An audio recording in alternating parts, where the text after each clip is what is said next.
Tonight, we are talking about jazz royalty. No, we're not talking about Prince. And no, we're not talking about Duke. On tonight's episode, none other than Count Basie.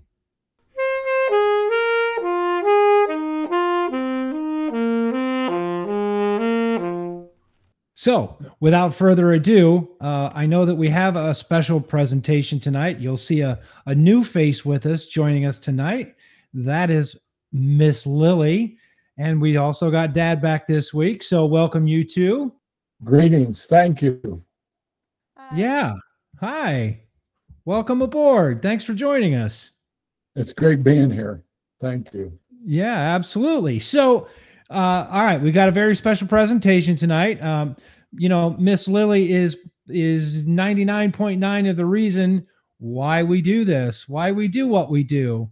And you've heard us talk about it before, her influence on our decision to start this journey in the first place. So we thought it would be beneficial for her to have a token of our appreciation. So Lily, why don't you go ahead and open your box? You want to do that real quick?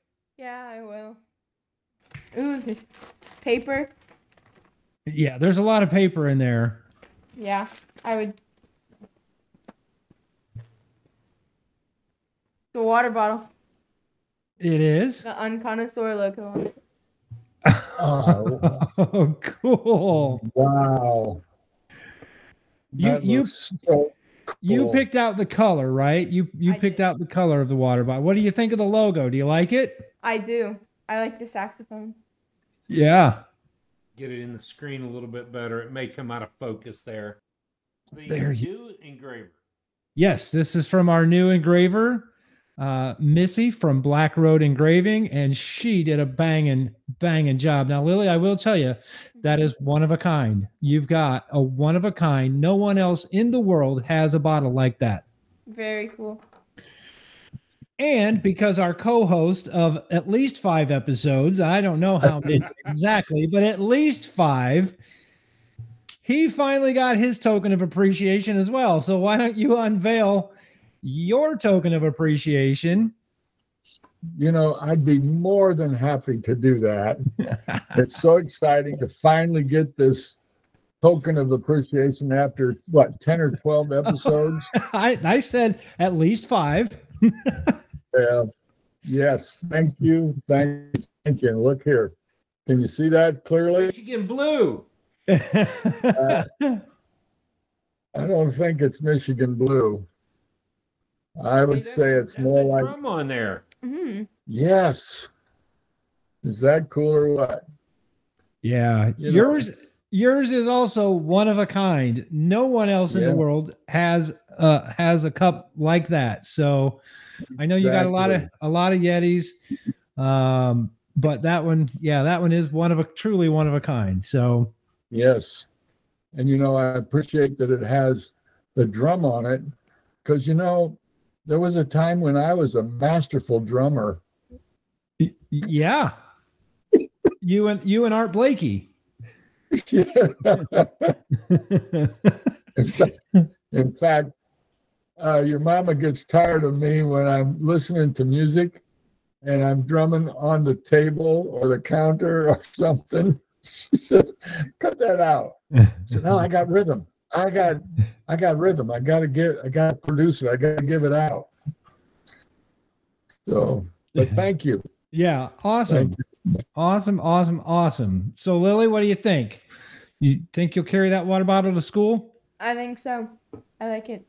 Cool. It's been a long time coming to get her this. The fact remains that she was instrumental in all of our discussions on jazz, just simply for the fact that this is where it all began. Yeah. New School of Music, Texas Jazz and Blues Camp, lessons with Joe Morales, and it got our curiosity going. Yeah. And now 44 weeks later, we're on a journey of 100 weeks. Yeah, 44 weeks in. Let me say thank you, Lily. Thank you very much for getting this kicked off. Mm-hmm. Yeah, I'm a proud papa. I'm a proud papa and a very proud grandpa. So I'm happy to be part of this. Thank you. Are you going to stick around for the Count Basie discussion? Well, I haven't listened to the album.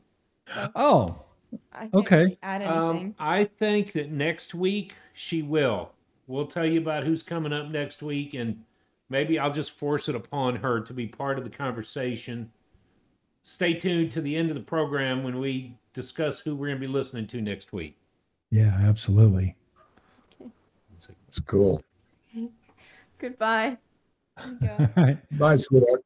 Bye. Bye. Thanks for joining us. Yep. Love you. Love you too. Love you. This week, we are talking about Count Basie, the complete Decca recordings that covered 1937, 38, and the first part of 1939. What we're going to experience is some incredible Count Basie music on the complete Decca. And Matt, I believe the best thing to do, and you've said it, is let's kick it off with one of the all-time greatest songs in his collection, period. Cool. Well, actually, we'll talk about it here in just a minute on the slideshow, but this one was inducted to the National Recording Registry. So this one's a good one. This is the first minute of 1 O'Clock Jump.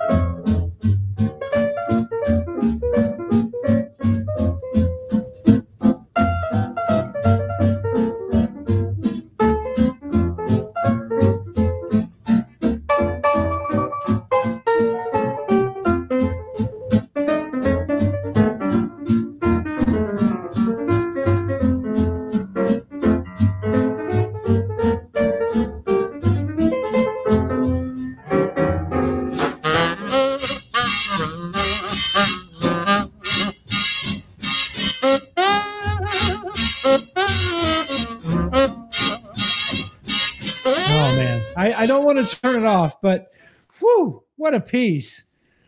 What a piece. What a piece. Incredible.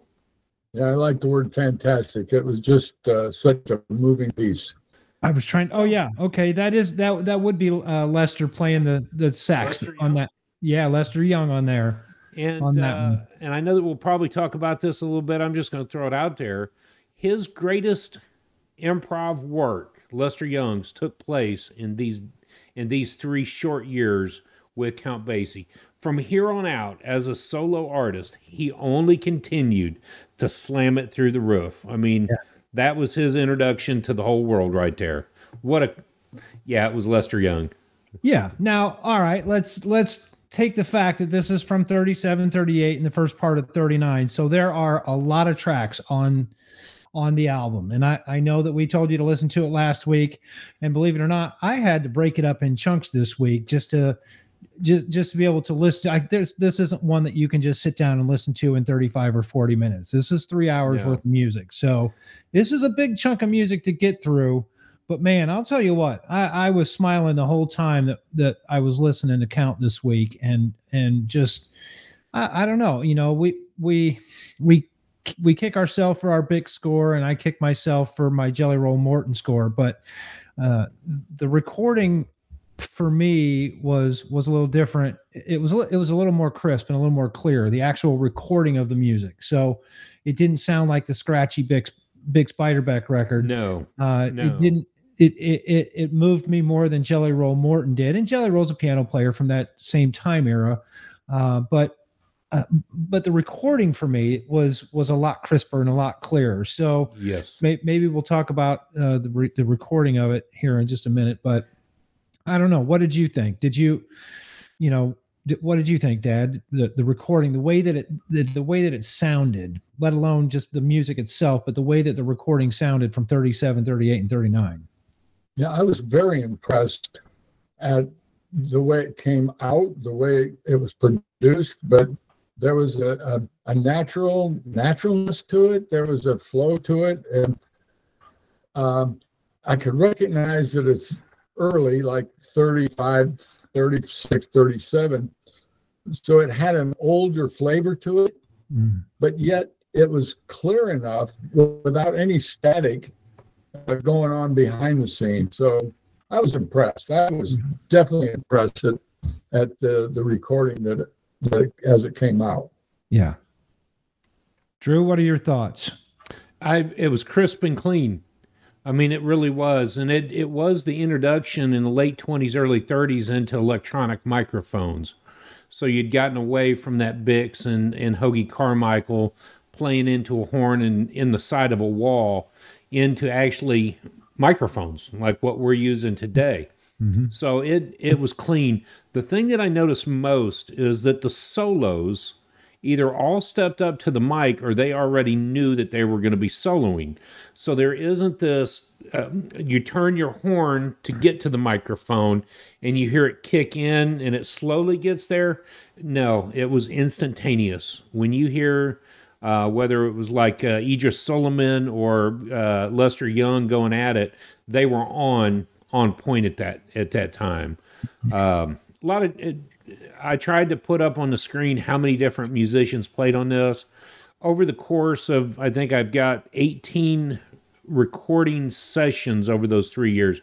Almost everybody changed. There were a few faces that stayed the same, but a lot of faces changed. So you kind of got to guess as to who's playing on what song based on what day it was recorded at the time. Well, one thing that didn't change though was it was always Count Basie on the piano. He's playing the piano on these. So yeah, you know, being an unconnoisseur, I can only assume that our listeners may not know that he was a piano player. So very good point. Very good point. So, and I don't have it in front of me, but his I wanted to say Pat Green. It's not Pat Green. His guitarist stayed with him for 55 years. We'll get into more of that as the time progresses, I know, but I think that let's talk about our weeks. Let's get into some more audio tracks because Count Basie's super exciting. I want to run it quick. Cool. Let's get well, let me go first then, because my week was pretty, I don't want to say it was pretty weak, but I didn't do a lot of live music this week. Unfortunately, I missed Three Rivers Big Band at the club room on Wednesday night. I missed it. Otherwise, I'd have more to report. But they, a lot of great jazz in my ears for sure. Count Basie this week, and some other picks that I picked to listen to this week as well. Dad, what about you? Same thing. No live music, but I've had music in my ear all week.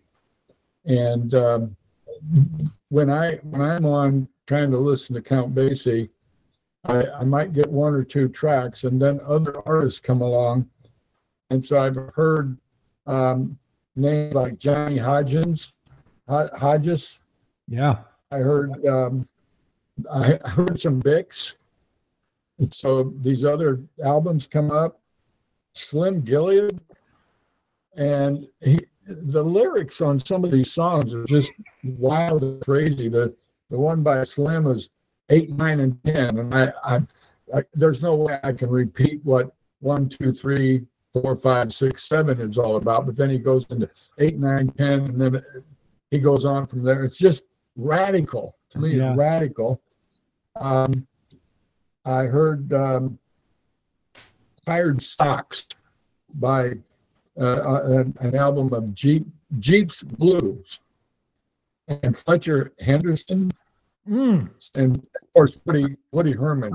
These names come up featured artists actually on Spotify. So I had a broad spectrum of music I was listening to. Yeah. Oh, Fletcher Henderson. Oh, yes, please. Yeah. So, in fact, the song that I listened to more recently, like today, the title of the track was "Sing You Sinners." Okay, let's sing. It didn't make me feel like singing, but that was the name of the track. "Sing You Sinners." Sing You Sinners. Yeah. Cool. All right, Drew. I've been waiting all weekend to hear about your weekend music. As Lily mentioned earlier, we were at the Tia Fuller concert on Saturday night. Joe Morales throws a yearly, well, he doesn't do it, but the church, St. James Episcopal, out on the east side of Austin, for 30 years has done a jazz weekend followed by a jazz mass on Sunday morning. Over the last 12 years, Joe's been responsible to help co-lead, co-chair that. This year, he had Tia Fuller, alto sax player, sax extraordinaire. She is the professor of ensembles at the Berklee School of Music. And she's played with John Batiste. She was a featured alto player on the movie Soul, the animated movie by Pixar. She has got some incredible music. The album I got into this week, just knowing that we were going, was Diamond Cut. And what an incredible female artist, singer, sax player, individual, period.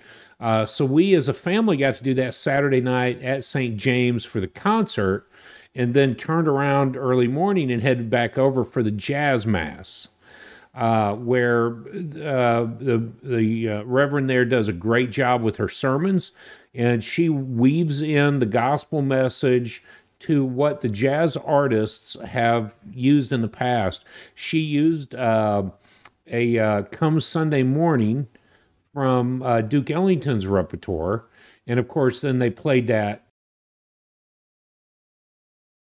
Tia Fuller traveled and has been recording with her sister on the piano, and her nephew, who's 22, on the drums.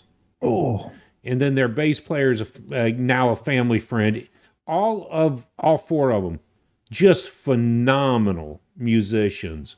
I then flip it to, I'm very fortunate that on Saturday night and Sunday that the alternator didn't go out because we were on the other side of town.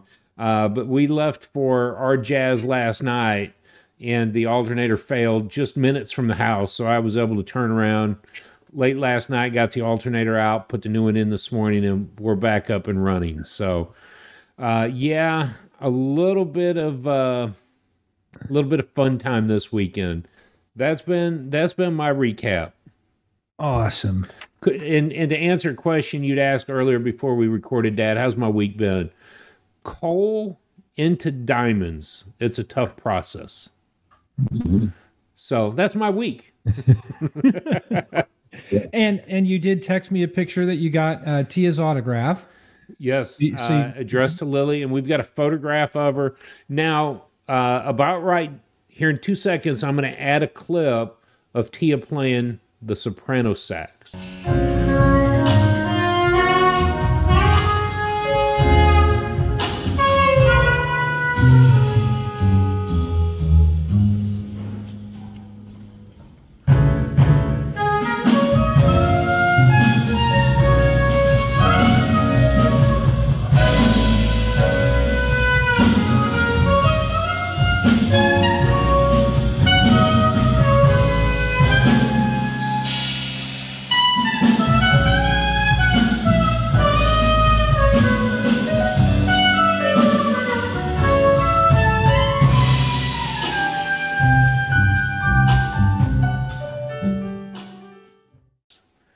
Brought tears to my eyes, and I thought about you the whole time. As much as I love Wayne Shorter and his style of playing, it reminded me of that just very chill music, and it was soprano, so my eyes were all watered up thinking about how wonderful it was that I was there to experience that with my family. Yeah. So I'll put the photo of her picture signed for Lily, and then of course the audio, the clip here. So you guys won't see that, so trust me, it'll be good. I'm sure it will. So back to Count Basie. Do you want to do some audio, or do you want to move right into the slideshow? Hey, you let me know what you want to do. Let's do an audio clip. Jump into the slideshow, and then we can put another audio clip into the slideshow, and then one at the end. All right, I'm going to do Dad's pick. Dad, you want to tell us which song you want to hear? Yes. This is called Boogie Woogie, and I'd like to listen to roughly the first minute of it. And I think you said it's track number 8 or so. Yep. It's on Ready? disc 1 and it's song number 8. This is Boogie Woogie. Yep.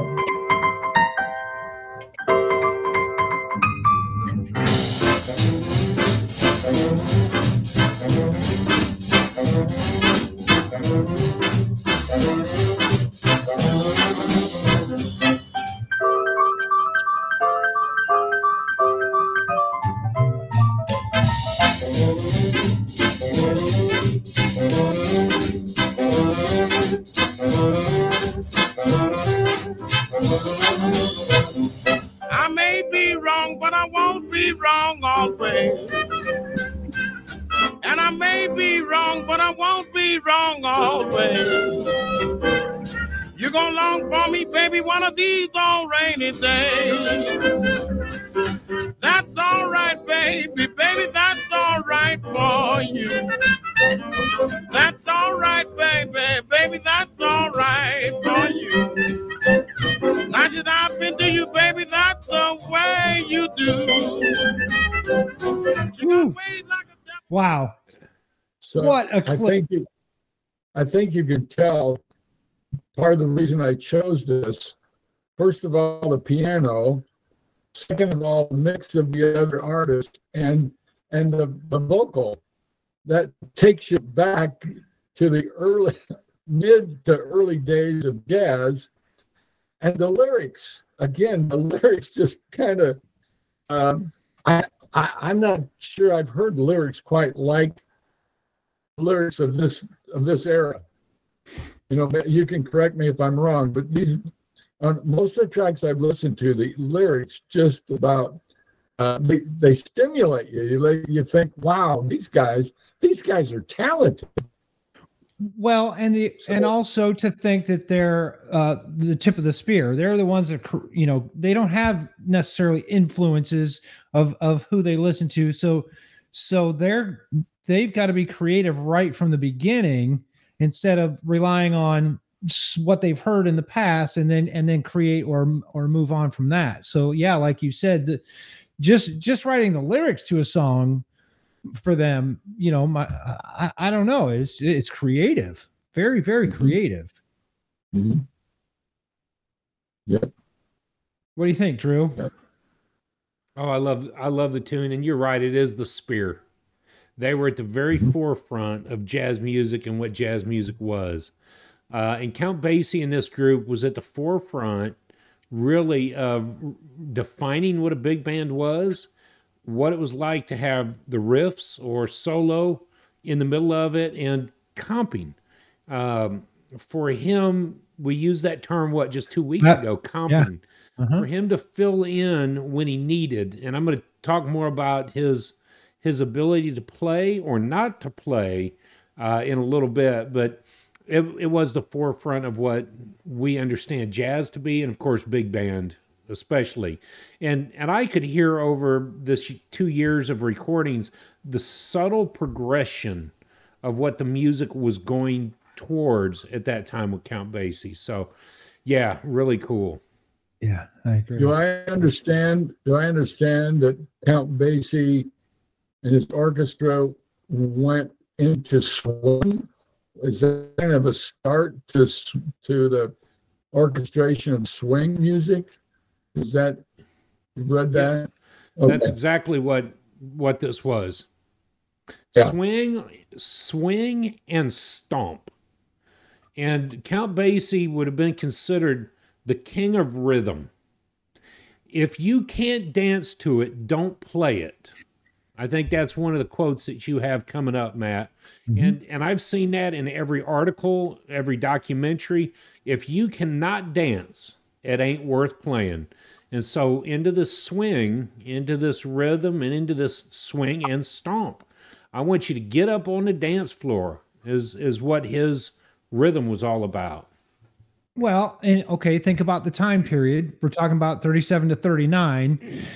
Then in 40 and 41, 42, Glenn Miller Orchestra, What are some of the other big bands that started coming along? Woody Herman and the Thundering Herd. Buddy Rich, Dizzy Gillespie.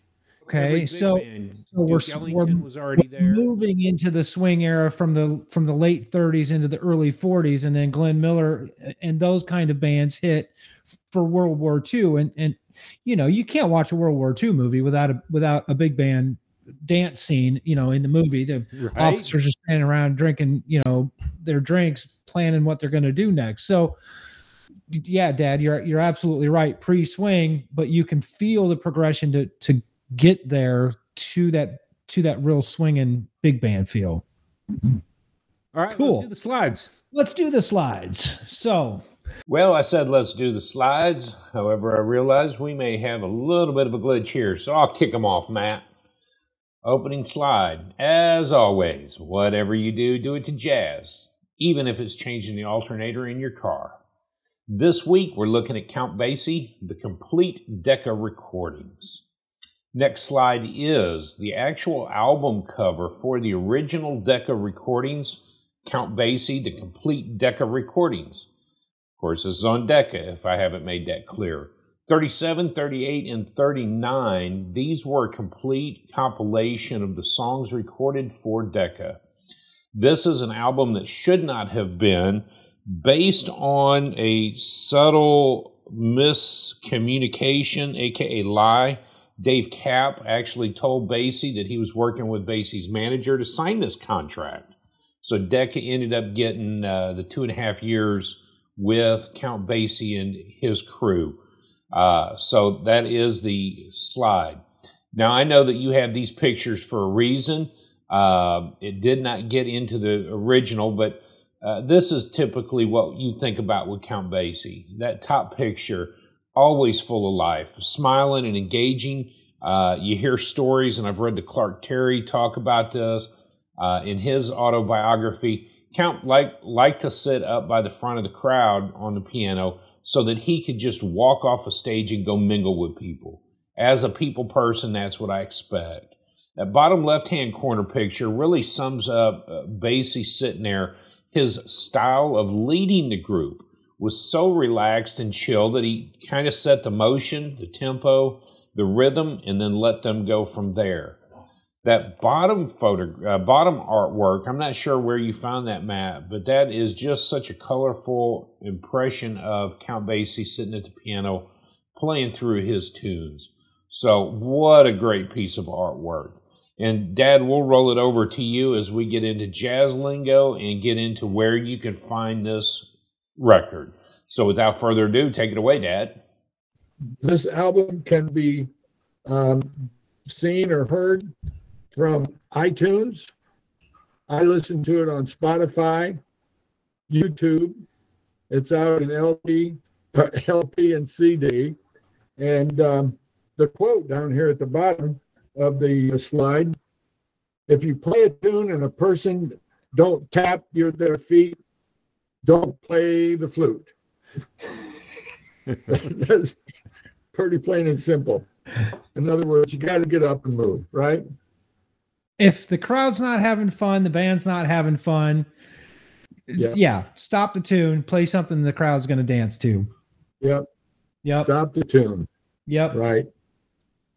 So that's where you can get this album. Cool. You want to go to the jazz? Yeah, do the jazz lingo. The jazz lingo of the day. Now, I don't have one clue about what this means, okay? The diminished seventh chord. Because I am not, first of all, I'm not a musician, and second of all, I can still recognize myself as a very unconnoisseur. But the diminished seventh chord, it's a 4-note chord comprised of all minor thirds. So if you have root flat 3, flat 5, and a double flat 7, a C-dim 7 chord has a C, an E flat, a G flat, and an A. That's what a diminished seventh chord is. Yeah. Okay. if you heard a major chord, your ear could probably pick up that it's a major chord. There's no dissonance in the chord. It sounds nice. It sounds like cotton Come on, candy. Rick Beato. Where are we going with this? It's the lingo that I picked today. The diminished seventh chord. It's the Warhead sour apple jawbreaker that you put in your mouth that you said, oh, this is supposed to be nice, but it's not. This is a little sour. I like that. It's like Sour Patch Kids. Sour Patch Kids. It doesn't sound pretty like a major chord. It's the diminished seventh chord. And yes, we're connoisseurs. We're not going to break down Count Basie's chord structure, but I don't know. We got to dig into it a little bit. Well, I promise you, if we break down Count Basie's, we'll never be able to break down Thelonious Monk's. Oh, well, that's true. Yeah, that's hey, definitely all true. I know about chords like that is if you see an A7 flat 13, just play the F. Just play the F. What a lingo for the day. And you had to drop that on Dad last minute. Yeah, No I dropped it on Dad whatsoever. Yeah, he handled it just fine, like a true unconnoisseur would. So it's really cool though, because it does, for those who understand music, it'll make a lot of sense to them what the diminished seventh chord is all about. So Yeah. good choice. you could take that PDF and have Mom play that diminished seventh chord on the piano, and she would know the notes to play. Yeah. If she played a C7 followed by a C diminished 7, Okay. it would be Sour Apples. Yeah, it'd be Sour Apples. You'd be like, oh, what was that? Yeah, Yeah, I'll ask her to do that after we're done here. cool. All right. Yeah. Let's move on to the information slide. And of course, again, we're talking about Count Basie, the original American Decca Records. Count was born in 1904 and passed away in 1984. That made him 79 years old. Now, it was hard for me this week to find particular musicians that influenced him, but the article did say that both his father and his mother were musicians. So I'm only guessing that because he came from a musical family, he had music in his genes and was influenced by Mom and Dad to continue on music. She gave him his first piano lessons. However, his influences are listed on a website that I found as James P. Johnson, who was a pioneer of the ragtime music. Of the stride piano. James was a major influence on both Count, Duke Ellington, Art Tatum, Thelonious Monk, and Fats Waller, who was his student. So James P. Johnson was one of his earliest influences. And then of course, the other influence noted in this was Thomas Wright Fats Waller. So Fats Waller was also listed. And Fats Waller was known for his Harlem stride style. So I did find those two as well. I had to do a lot of digging because I wanted to know who influenced Count. Good. Well, thanks. Yeah, thanks for jumping down that rabbit hole. I found another. Yeah. Willie the Lion Smith had influence. Willie the Lion Smith. Who that is, I didn't dig deeper into that, but that came up. Okay. Well, I'll check those out this week. Yeah, I will definitely. Yeah. I mean, if James P. Johnson is an influencer of Art Tatum and Thelonious Monk and Count Basie, man, he had to be a cool cat. So yeah, I know, right? So I'm surprised the name hasn't come up before. Well, but man, yeah. And I just love looking at pictures of Fats Waller. He was the happiest dude you would ever see sitting behind a piano. And so look at some pictures of him, but to know that he was an influence as well, I love his pictures. By the way, here's what I will clarify. Fats Waller was inspirational to his organ playing, not just piano, but for Count Basie, he learned the organ through Fats Waller. Okay. By the way, his mom had a very menial type job as a laundress, but she paid 25 cents for each of his piano lessons. If you think about that, back in the 20s, 25 cents was a lot of money. Yeah. And every lesson was 25 cents, and she paid it. Yep. It was that significant for her. Lady D makes $1 a minute Yeah. Yeah. on her lesson. And they were getting paid 25 cents for what? Probably a half an hour, maybe even an hour. Who knows? But yeah, you're right. Man. That was a lot of money back then. Yeah. All right. Count's got 28 studio and live recordings. He was a sideman on 8 of the recordings. And then he was actually in 9 different films. I didn't list out each film, but I just thought that was cool. And mostly in films, he played himself. You know, they're going to show a big band or a band playing, and the Count's, sitting piano.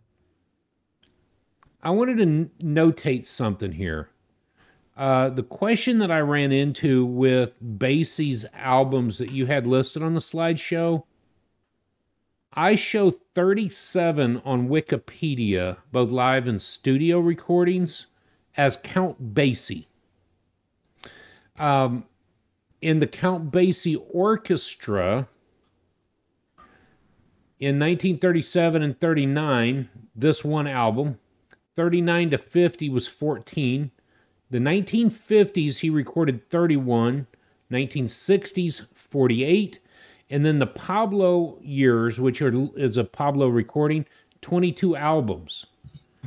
Post-mortem, 23 albums.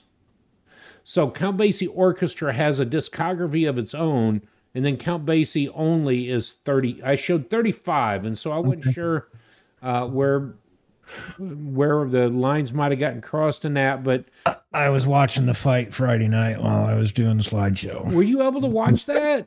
Oh, yeah. Seriously? People tell me it was a joke, really. Yeah, I was watching the fight while I was putting the slideshow together, so it was late. Netflix was a joke. What's that? I couldn't get it to load. I had the Wheel of Death.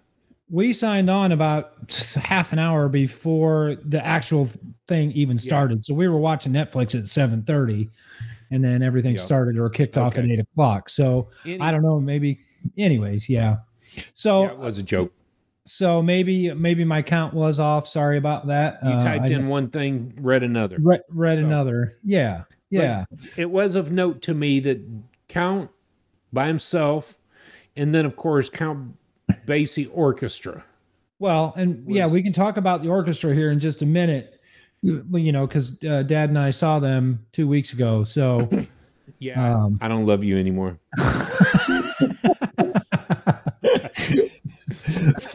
The genre that's listed for Count is jazz, swing, big band, and piano jazz.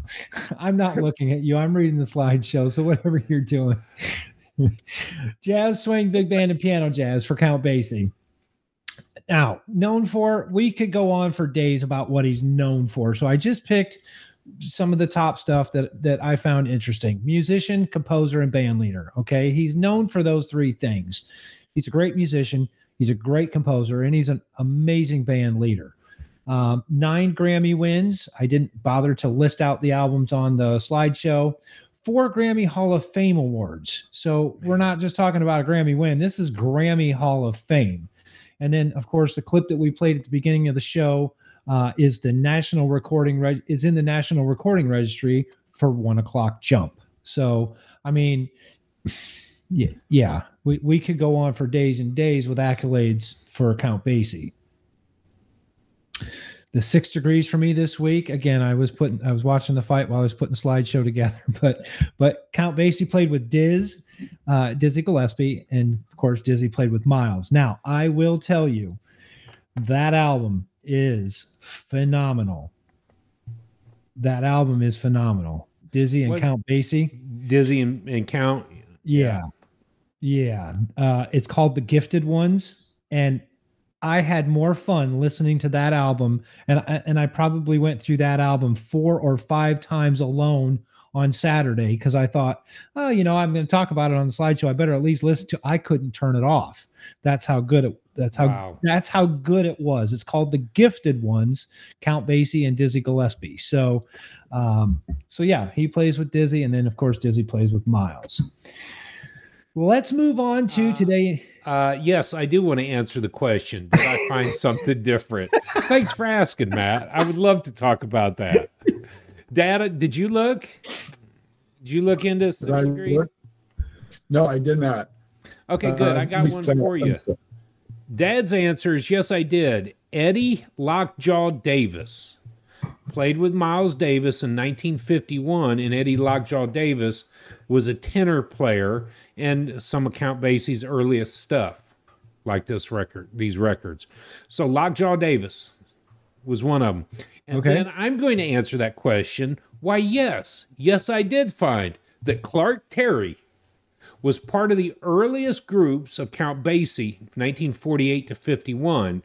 And then, of course, Miles Davis and Clark Terry have a long history together, being that Clark didn't teach him as a student early on. So, yes, that's it.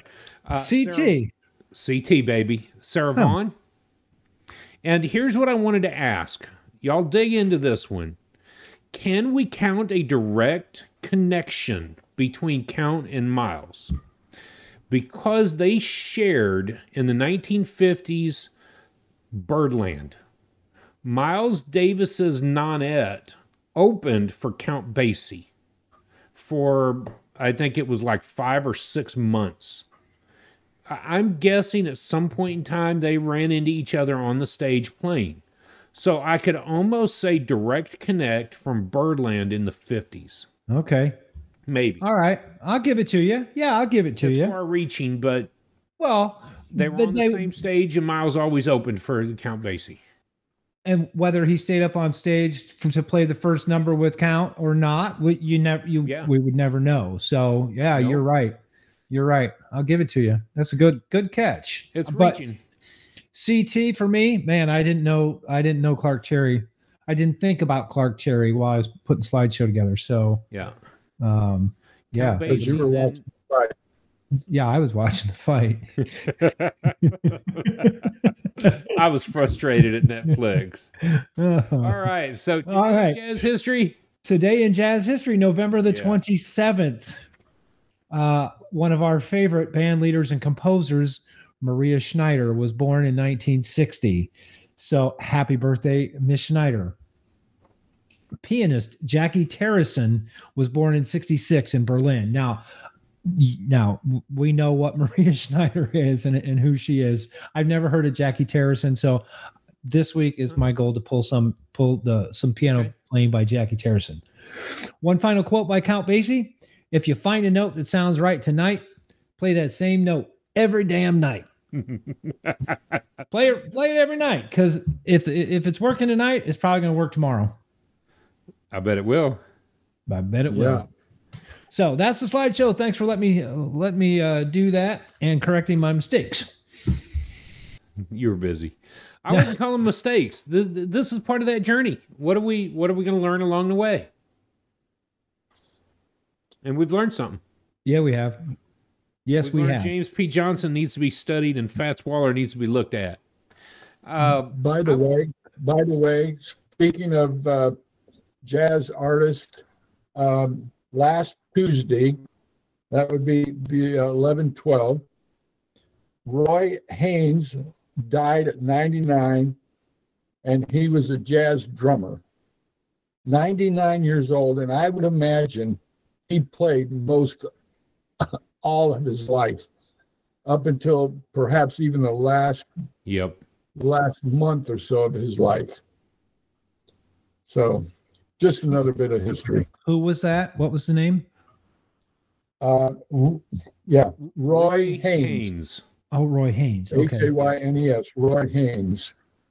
A few weeks ago, Quincy Jones, Roy Haynes, and there was somebody else I just read about as well. So, what a legacy Roy's left behind.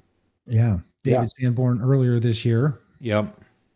Yep. So, So let's do an audio clip. We were going to do one halfway through, and then we had the glitch.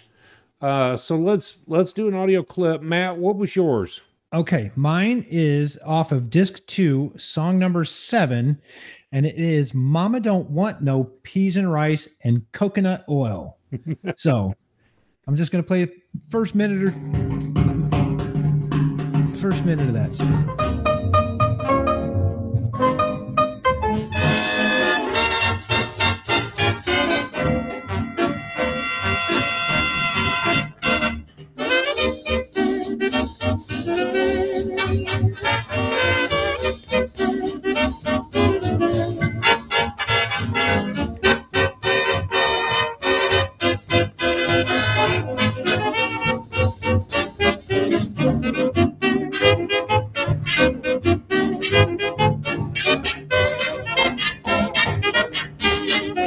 Mama don't want no peas and rice, it's coconut oil. Mama don't want no peas and rice, it's coconut oil. Mama don't want no peas and rice. Mama don't want no coconut oil. Just a bottle of brandy handy all the day. Mama don't. So the composition itself with the trumpets clipping on the and beat and although it doesn't focus on his piano playing, the composition, the arrangement of the song itself sounds very, very complicated to me. I mean, it starts off with a cool drum lick. The snare, he turns the snare drum off later in the song to make a different sound on the snare drum. And then I closed my eyes because I could picture the way the band is set up. The sax is in the front, trombones in the middle, and the trumpets in the back, and you can hear you can hear how it's set up, even, or I could picture how I believe that it was set up anyways. So for me, that's a fun song, like we said with the lyrics earlier. I don't ever think I've had coconut oil and peas. So Yeah. Again, the lyrics on a lot of these tracks just kind of blow me away. And then to be able to sing the lyrics, let alone read the lyrics, and that blends so beautifully to me. Yeah. So that was my clip. Drew, what do you want to hear? Well, what I want to hear is if you guys ever did look into, I know you were busy watching a fight, how he got his name Count. Say what? How did he get the name Count? Ooh. Yeah. Ooh. Did y'all look into that? I did. What'd you But come I up know with? you have a much better perspective on that. No, tell me. So what I found was that whoever it was that identified him as Count wanted him to be presented equal to the Duke and Earl Hines, maybe. Is that the two? And so to put him on an equal with them, he gave him a title, Count Basie. Is that what you found, Drew? It is. Radio talk show host thought that William James Basie needed an aristocratic jazz name. It looked like the Duke was taken, Earl was taken, and the only other thing that we could do is announce him as the Count Basie, not realizing that name would catch on, and from there on out, Jim Basie would be called Count Basie. I watched a documentary, or not a documentary, but a conversation with, another pianist, Oscar Peterson. Oscar and Duke were sitting across from each other, and he kept calling him Jim. In the jazz world, they called him Jim, but in the public, he was Count. So, yeah, it was a radio broadcaster wanted to make him an aristocratic name. Mm-hmm. That's cool. So, the song that I wanted to hear, Pennies from Heaven, I don't know which disc it was on because on YouTube Music it's just 60 songs back to back. So Okay. Pennies from Heaven, that first minute. It's actually on the first disc, song number 2. Okay.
Wow.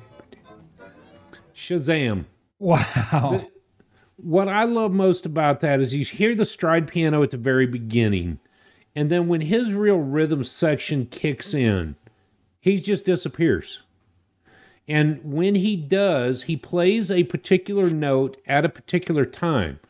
In Clark Terry's book, he would say that he wasn't a composer. He was definitely not an arranger. And as far as a musician, the only reason he had a band is that so he could walk off a stage and entertain the people who were there to watch. Count was known for walking away from the band and letting the rhythm section do their thing. And in doing so, he entertained all the people in the front row that were there to see him. And then he'd come back up, play a few notes, and then disappear again. And you can hear that in this whole song when he'll just play a couple of chords and then leave. And then he'll play a couple of notes and leave. And not leave, he's recording, but in live performances, that's what he was known for, is just walking away. He'd let the band do the band's thing. That's how he was a leader as well. Let them do their thing. Get the rhythm section. Probably one of my favorite songs on the whole compilation. And Yeah. you know, because why it was my favorite is because I had heard it in the past done by some other people. So I just Googled it real quick. Billie Holiday has covered the song. Doris Day, Tony Bennett, Clark Terry covered the song. Lester Young covered the song. Dean Martin covered the song. Now, I'm not a huge Dean Martin fan, but that's the one that always sticks out in my mind, him crooning to Pennies from Heaven. And if I'm being completely honest, it wasn't until we studied Count and I was listening to it that I realized it was Pennies from Heaven, because I, for some reason, in my dirty mind, always thought it was Panties from Heaven.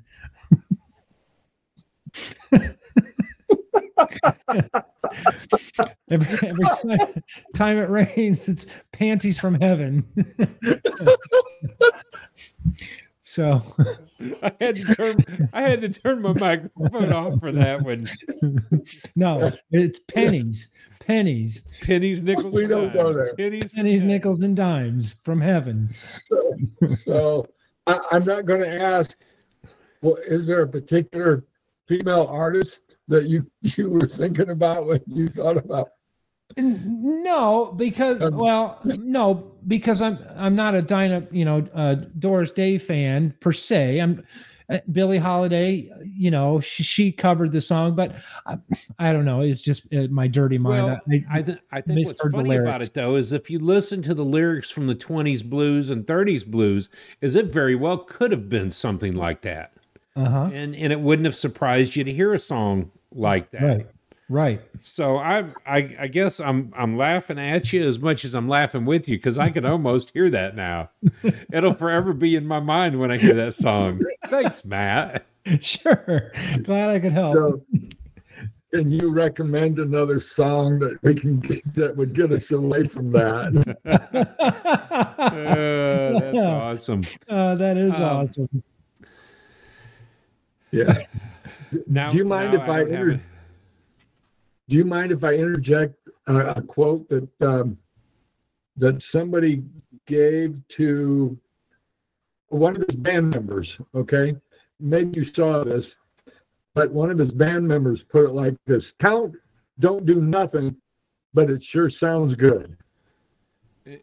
Yep. Right? Does that fit? Well, yeah, it fits on Exactly what what- Drew was just talking about, where he'll sit down and play a chord or two, and then let the band do their things. Yeah, that fits He perfect. don't do nothing. He don't do nothing, but it sounds good. I think that is a cool quote. All right, Drew, let me ask you: did the album shake your world? It did. It did. Yeah. And learning to play jazz myself, I came across this a year ago. Basie would include the bebop into a lot of his works, so long as it made sense and it required that it had that feeling. He was a rhythm guy. Rhythm was important. If you can't stomp and swing to it, it ain't worth playing it. And so it has. This album shook my world, and the introduction to Count shook my world because I wouldn't have really spent a lot of time listening. Right. What about you? Yeah. Same. Pretty much for the same reason, because we're I don't want to say forced, but because we're on the journey that we're on, doing the way that we're doing.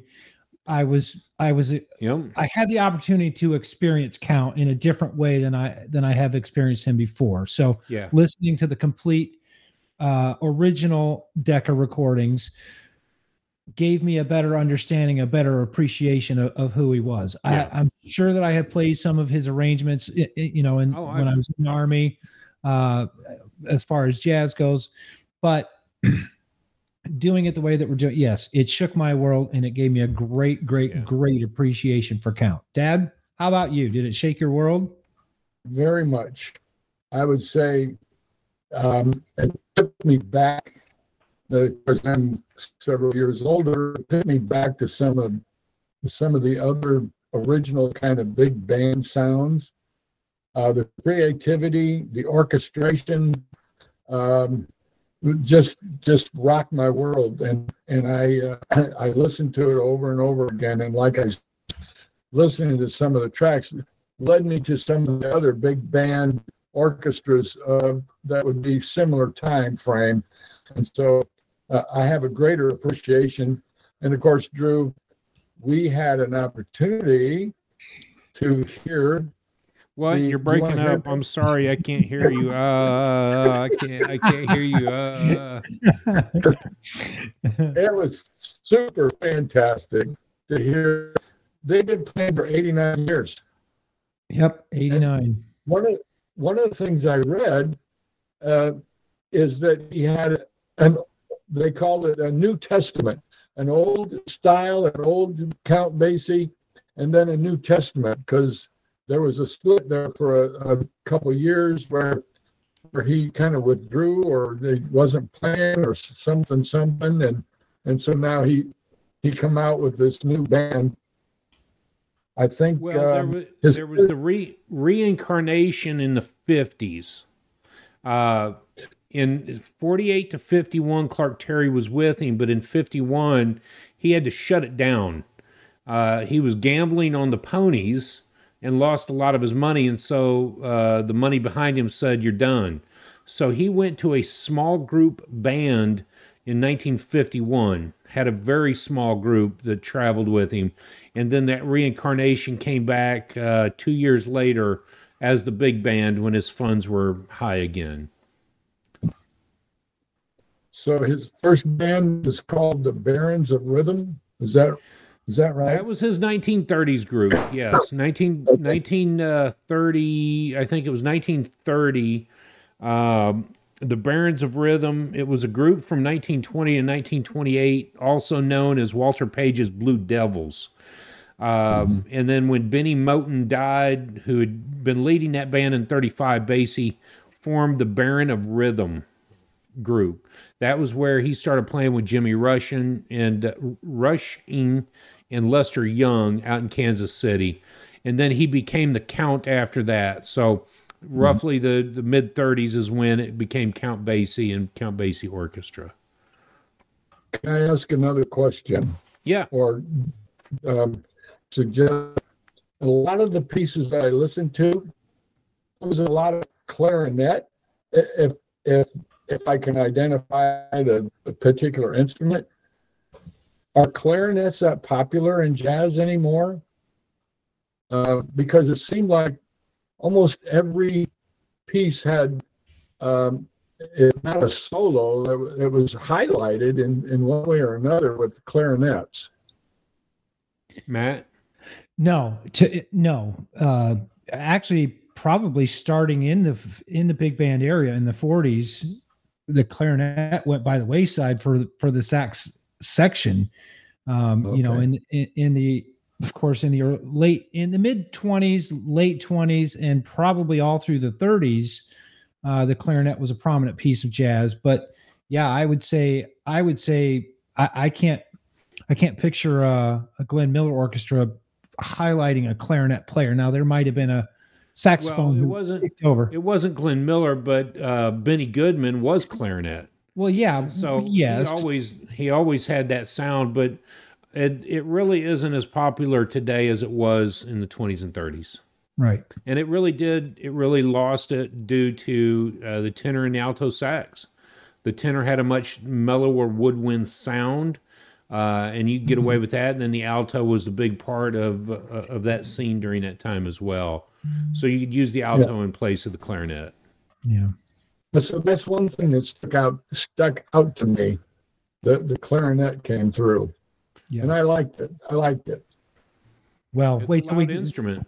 wait till we get to Benny Goodman week then, because if you liked it, you're gonna really dig Benny Goodman. And that's a little spoiler, but that's coming up much later. So for me, the album, the craftsmanship, the awareness, the creativity, the spirit, man, I'd rate those all really high. And then the emotion, it's off the chart for me. So I'm ready to rate the album. Drew, what do you think? You ready to rate? Okay. Yeah, let's start with you. All right. This week for Count Basie, the original America Decca recordings, I rated the album a 9. It shook me enough. I did enough reading on Count Basie. I enjoyed every minute of listening to, and it's a big chunk of music to listen to, but man, there were times when I didn't want to turn it off. So I focused a lot of my energy this week on really paying attention and listening to the album. So 9 for me. Dad, how about you? I would say 9 as well. His style and his influence. I read the word aristocrat, and that comes through very strongly or very firmly in his music. And so the creativity, the interaction with the instruments, his professionalism or his ability to play the piano just blows you away, and the way it blends with the big band sound. So yeah, did I say 9? Mm-hmm. Yep. Yeah. Okay, Drew, how about you? I'm ready to hear your score. This week I gave it a 9.5. 9.5. I was moved by the music. I think the simplicity, of course, the big band sound, his ability to play, his ability to lead with a nod or a wink or a shoulder roll. He wasn't an aggressive leader. It wasn't his way or the highway like I understand from Duke Ellington was. But Count was a little more relaxed in the way in which he led. And I have a lot of respect for that. He hired the best. He wanted the best, and he expected the best out of him when you left. So I was impressed with the music, period. 3 hours is a long time, so I think last year I broke it into pieces. This year, changing the alternator, I listened to the album almost all the way through last night and this morning. So whatever you do it to jazz, I was doing that. And I've enjoyed almost every song on here. There's something new to find in the album. So yeah. Well, and I think honestly, not just the volume of music on this album, but you could study Count Basie for decades and kind of still learn and still find something new in each song that you hadn't heard before. So okay, well, good. I know, because I'm super excited about next week's artist. I want you to introduce next week artist, Drew, because Oh, come on. Seriously? I'm serious. Yep. Okay, you're gonna twist my arm, you're gonna break it. This week's album that we need to listen to is by Wayne Shorter. And this album is Speak No Evil. It features on trumpet Freddie Hubbard, on the keys Herbie Hancock, on the bass guitar Mr. Ron Carter, and on the drums Elvin Jones. And of course, Wayne Shorter's playing the tenor saxophone. This album is exciting. Now, the album was recorded in 1965. It was December 24th in 1965. So 64. I'm sorry, 12/24/64. I have that on the screen and I still didn't read it right. I was super excited because Wayne Shorter then, in 64 through 70, was part of the second great quintet with Miles. So this was some of the same members. Now, you lose Freddie Hubbard, you need to bring on Miles Davis, but it's Ron and Wayne, just going to be killer. That's all I can say about that. I said in our top 25, this should have been in the top 25. It's sitting at 55. That's Bull Dookie. John Newey, rank it higher because Wayne Shorter's phenomenal. And when you've got Wayne Shorter and Miles, Wayne Shorter and Freddie Hubbard side by side going at it, come on. Wayne Shorter and Herbie Hancock, come on. Dad, Just Matt and I Wayne joked, Shorter. just What's Wayne that? Shorter. Yes. Just, yeah, give me Wayne. Give me Wayne. Give you Wayne. We've talked about Ron Carter in the past with you. Ron is somebody who we think, if you were a jazz musician, you'd be a much like Ron Carter. He plays all the right notes at all the right time, and you almost never know he's there. He's listening intently and being prepared for what comes next and studying the musicians around him so that he's ready. So we've joked about it. We think you're like Ron Carter. So this will be your first listen to for Ron Carter. Listen to the bass. And he always stayed acoustic double bass, never went to electronic. 88 years. He had his 80th birthday for Blue Note many years ago. But yeah, check out Ron Carter this week along as listening to the album. Yeah. I'm excited for this album. Speak No Evil. Yeah, I'm super excited to talk next week about Wayne. So it's going to be a great episode. Be sure to join us next week. Drew, tell them where they can find us. You know, as usual, you can always find us on the website, theunconnoisseur.com. You can always email us if you have questions, concerns, or ideas for us for the next episode at theunconnoisseur@gmail.com. Check out Matt's TikTok. Matt doing TikTok over at The Unconnoisseur. And, of course, YouTube at The Unconnoisseur. As always, find us on Spotify, Amazon, and iTunes for your podcast. So thanks for joining us on all of those. All right. Hey, we'll see you guys next week. Dad, thanks again for joining us tonight. Have a great week. Whatever you do, do it to jazz.